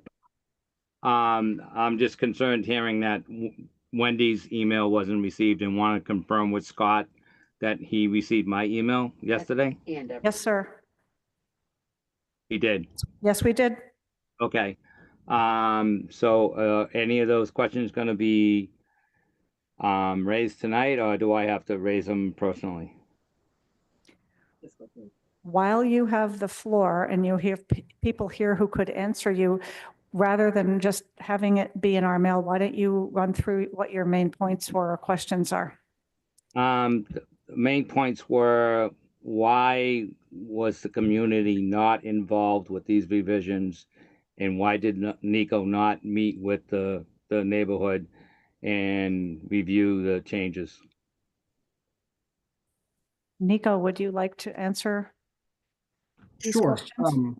Yes, so I did not hold another neighborhood meeting open to the public. However, I did meet individually with the abutters who were willing to speak to me. I am going for a special permit for multiple units, and Paul, as you know, via email and phone call and certified mail, I reached out to you on a number of occasions, and the only response I received after a couple of months of trying to discuss this project with you was that if it wasn't a by right project, you did not want to meet with me.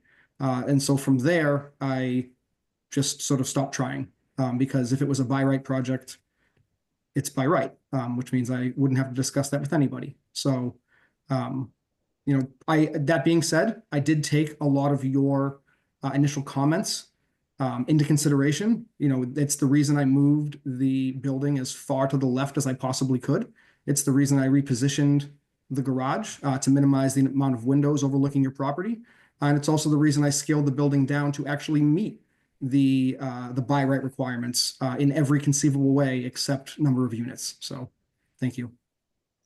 No, I appreciate everything you did, moving it away and not having it face the property, but there's other community members, not just the abutters, that should have been invited to a meeting so that everybody else in the neighborhood knew what was going on, not just the other two abutters. Like December. My other question is for planning, more than for Nico. I don't understand the process in that when this initially came up for a special permit, everybody in the neighborhood, all the abutters received a certified letter telling us about the meeting. But when it got held, nobody was notified that this meeting was being held tonight by certified mail, and there was no new sign posted in front of the property saying it was going to be held tonight. So I think there's a fail in the system in regards to if a special permit gets held, people do not get properly notified when it's coming up again. On Friday. Mr. Ferlito, you may not have noticed this and I didn't mention it, but there's a 3-minute clock running on each speaker, which are a little beyond it. But I'm happy to have planning talk to the process about public noticing first or subsequent hearings. President Laredo, would you prefer to answer that then? Okay, planning, Ms. Wewell? Sure. Sorry about earlier. I got booted from the Zoom. I can answer any questions. I think I did hear your question, Councilor Kelly, about the garages touching. That's not an issue here because it's a different building type than a 2-family. The planning department doesn't notice abutters, the clerk's office does, and this project and the nature of the changes did not warrant any new additional zoning relief, so re-noticing and re-advertising wasn't required in this case. Thank you. And what she said is correct. All set, Mr. Ferlito? I am, thank you. Thank you. Let me just see if there's anyone else with a hand raised from the public. I don't see it, so we can take it into committee. Councilor Laredo, did you have your hand up? And then Councilor Leary and then Lucas. So a couple of points. I think the gentleman who just spoke actually makes a very valid point regarding renotice. We've had this discussion multiple times.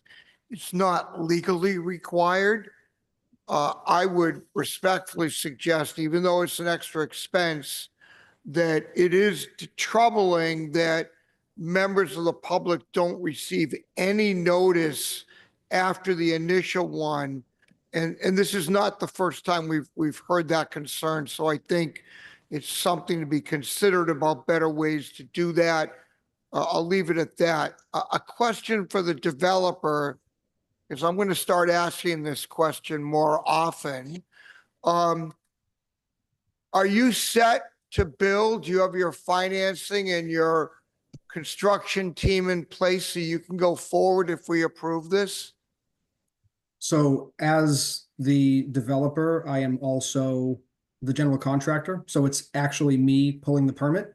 And I have a feeling that that question is coming off the back of something else that happened recently. And I can tell you that we have every intention of building this.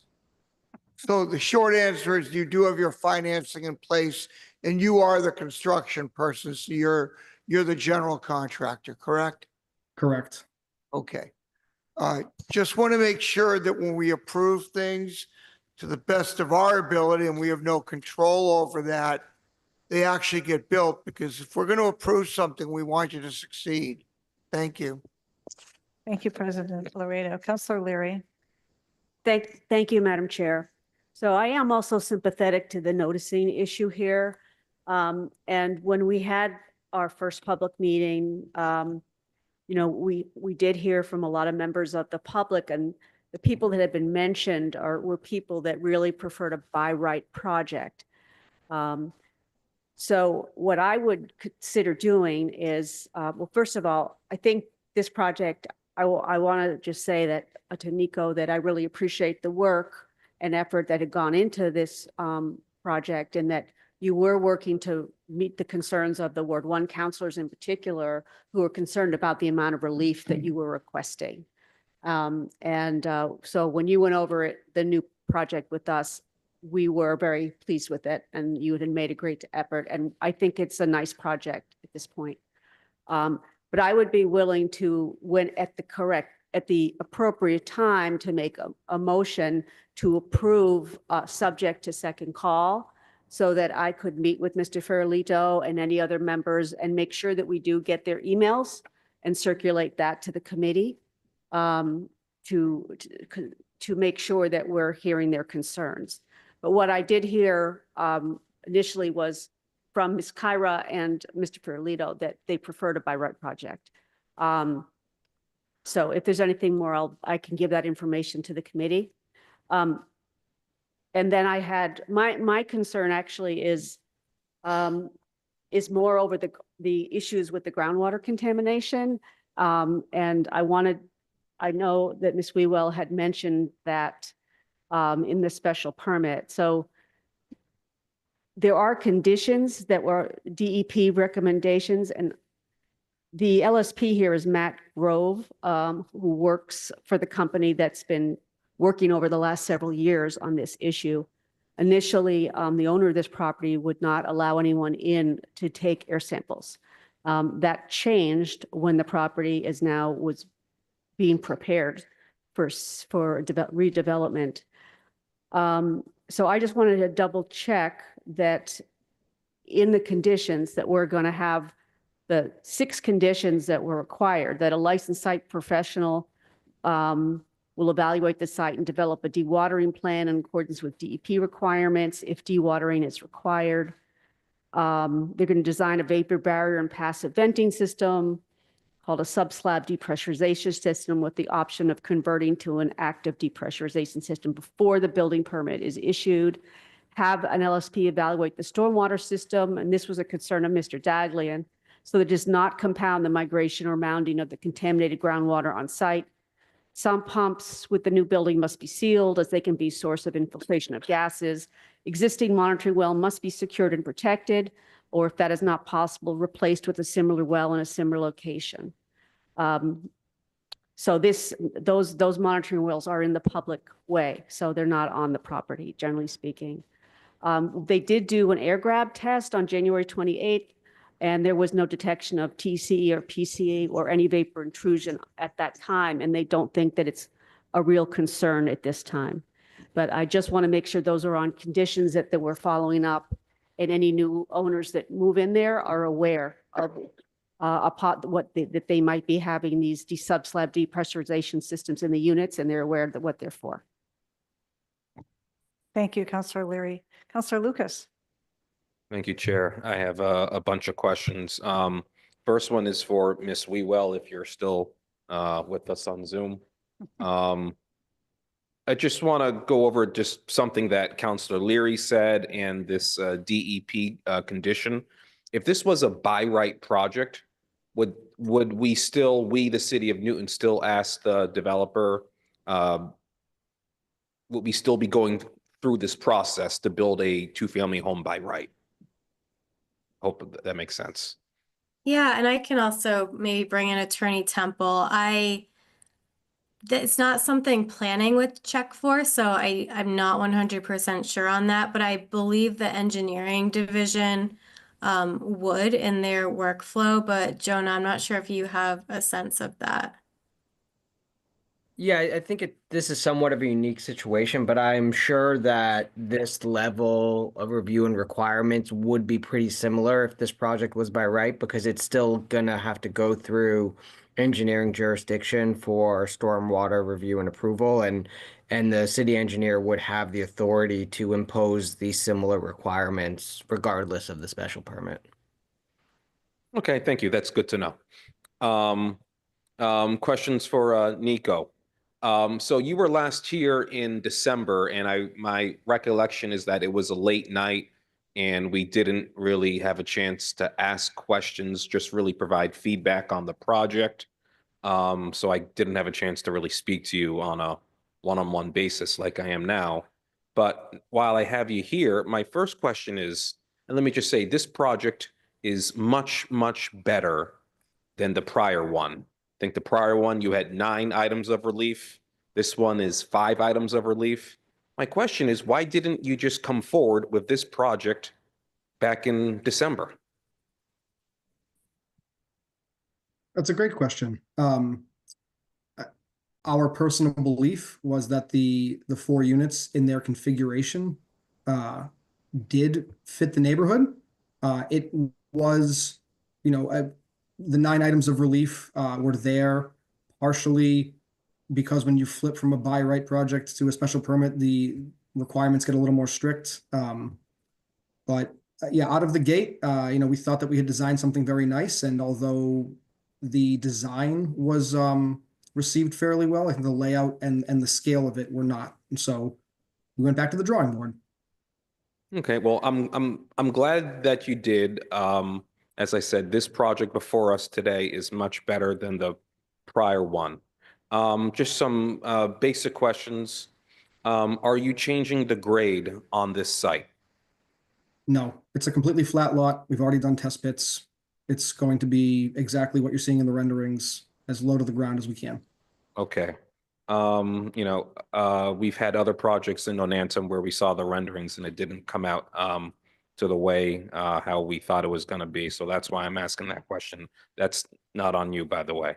And if For what it's worth, not to cut you off at all, there's no proposed retaining walls and anywhere on the site. So there's no retaining walls on site. Okay. correct. Yep. All right, good. And if I'm standing on the sidewalk across the street and I'm looking at it, how high is the building going to be? It's just over 35 feet. Just over 35 feet. The max is 36 feet, right? Correct. Okay, good. Let's see. You made a comment in your presentation that your FAR was under the by right, but in the planning memo, it says that you're 0.02 above. And I just have to verify that statement that you said, that you are above the by right FAR, even though it does not apply. So I believe that calculation was for the old project. The FAR that was calculated by our architect on the plans that I have were actually 9 square feet under the by right FAR. I can also jump in. I wonder if, Nico, if your architect is using the number for meeting new lot setbacks, whereas the calculation I did would be, you don't get the benefit or the bonus FAR. So I think both are sort of right, but the project as proposed, if it were a two-family, does meet the new lot setback, so they would be awarded that 0.02 bonus. Okay, thank you. The last thing I want to say is your lot coverage is 24.9. The max lot coverage in single family attached is 25. So you are an eyelash under the allowed lot coverage. So, you're under the lot coverage. That's an improvement of where you were before. And I say this, whenever I see a project before us that has a lot coverage of 24.9, you need to be absolutely certain that you do not go over the 25. I always recommend that you try to go a little lower to 24.7, to 24.8. That way, if you do go up slightly when you're building this, you still would be under the 25, but you're at 24.9. So I'm just going to encourage you that you stay under that 25, because if you go over the 25, you know what happens. You have to come back here and I'm not going to be happy. Okay. Sounds good. All right. I think that's it. Those are my questions. I'm all set. Thank you, Chair. Thank you, Councillor Lucas, Councillor Block, and then Councillor Malachy. Thank you, Chair. My question through you is to the planning department. The rendering of this building seems to me quite massive as it faces the street. It's definitely an improvement over what we saw before, but I'm wondering how this compares to other structures on this street. How do you think about that? You would like me to ask the planning department if they've evaluated the massing of this house compared to other houses in context on the street? Yes. Ms. Wewell? Yeah, so I think so we don't really use renderings. I think they're more of an illustrative tool, but they do show the bulk of the building. I think what planning looks at and what I tried to get at in the memo is pointing to the dimensional standards, but also pointing out that other lots in this neighborhood are relatively narrow and smaller. This is one of the larger lots in the neighborhood. And some of those lots across Dalby Street measure, I think, between 7,000 and 8,000 square feet, and they support 2 units. So I think we look at the lot area per unit, we look at the setbacks, we look at the dimensional standards in place for the zone, as well as what's around it. And I think what's around it differs from this lot in that those lots appear to be narrower, but also smaller than this lot. I hear your explanation. And that's reasonable what you describe. I think if you drive down this street, as I did yesterday, this structure does not have anything analogous on that street. And it's, I think if this is built in this way, it will stick out.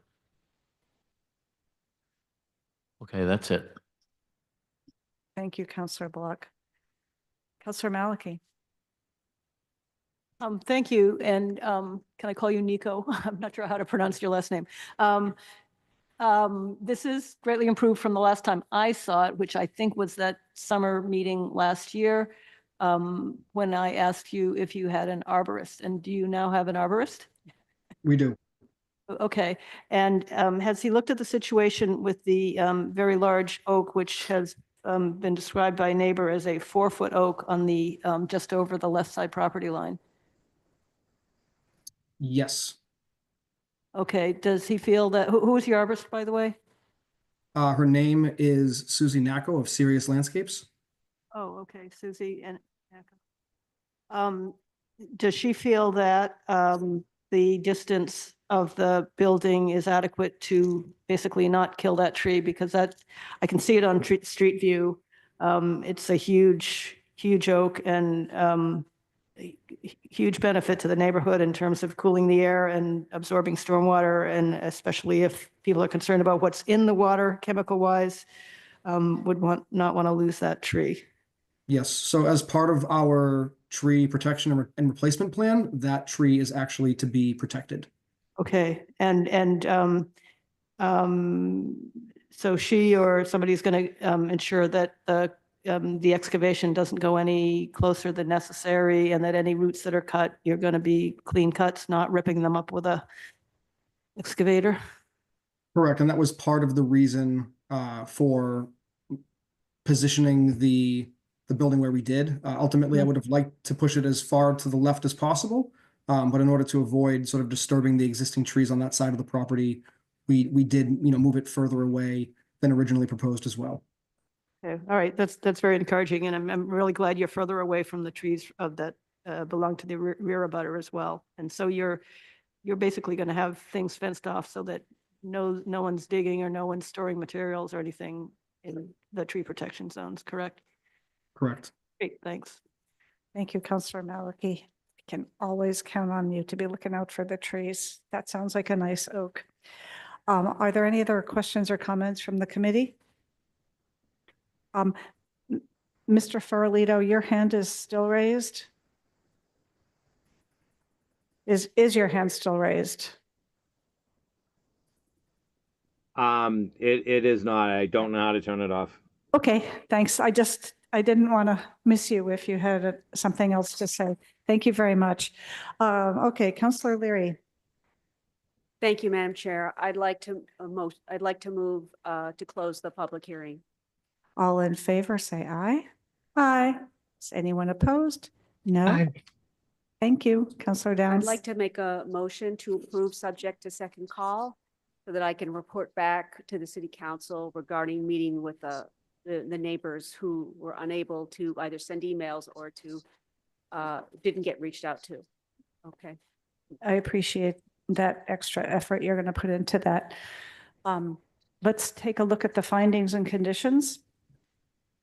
Thank you, Madam Chair. Since I switched computers, I'm going to phone a friend and have Ms. Kemet share the order for me. I can still take you through it. Thank you. So we have the findings that I described earlier, and we point to the character of consisting of 2.5 stories. And the massing and FAR is more in line with what is allowed by right. And there are additional smaller lots in the neighborhood that support 2 units on Dalby Street. The adequate parking is provided on site.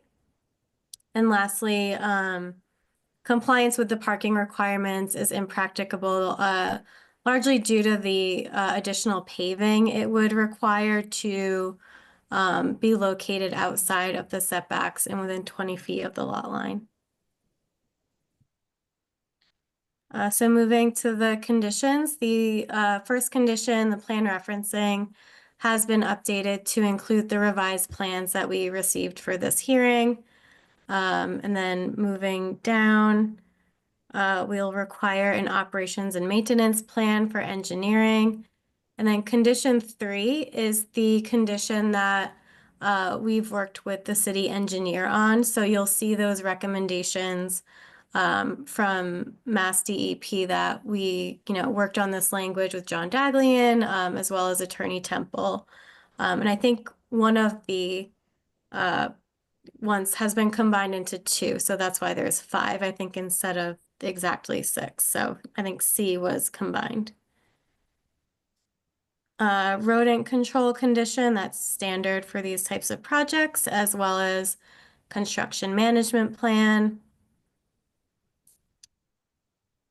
And construction activity, the hours of construction that are allowed with it by ordinance. And then building permit conditions, these kind of reflect the earlier conditions in the order. And then moving down, occupancy. These are the standard conditions for that, as well as the standard landscaping condition that they maintain the landscaping. And that's the end. Yes. Thank you. Let's take a vote. Counselor Block, Aye. Counselor Downs, Aye. Counselor Farrell, Aye. Counselor Kelly, Aye. Counselor Leary, Aye. Counselor Lobovitz, Aye. Counselor Lucas, Aye. Counselor Laredo. Aye. Motion passes. Thank you, everyone. We are adjourned. Maybe the light vigil is still going on the steps.